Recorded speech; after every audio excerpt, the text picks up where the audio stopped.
veramente un'immane tragedia per questa comunità, per la comunità di Vedelago, per la comunità di Barcon.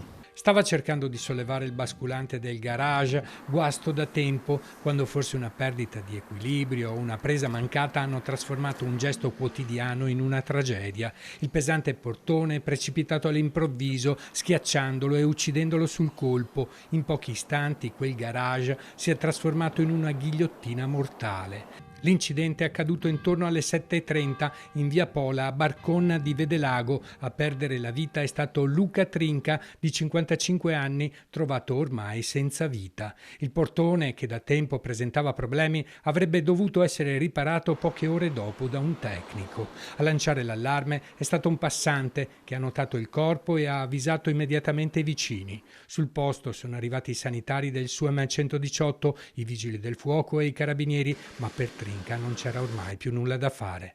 Le immagini dell'impianto di videosorveglianza dell'abitazione avrebbero ripreso l'intera dinamica, confermando l'assenza di responsabilità di terzi. La procura di Treviso è stata informata dell'accaduto e valuterà l'apertura di un fascicolo per accertamenti di rito. Luca Trinca, idraulico nell'azienda di famiglia, viveva con la madre Lidia e la sorella Deborah.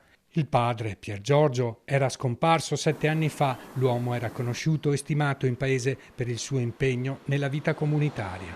Era una brava persona, ci sono rimasto molto male, l'ho sentito appena adesso. Sul luogo dell'incidente è giunto anche il sindaco di Vedelago, Giuseppe Romano, visibilmente colpito dalla tragedia.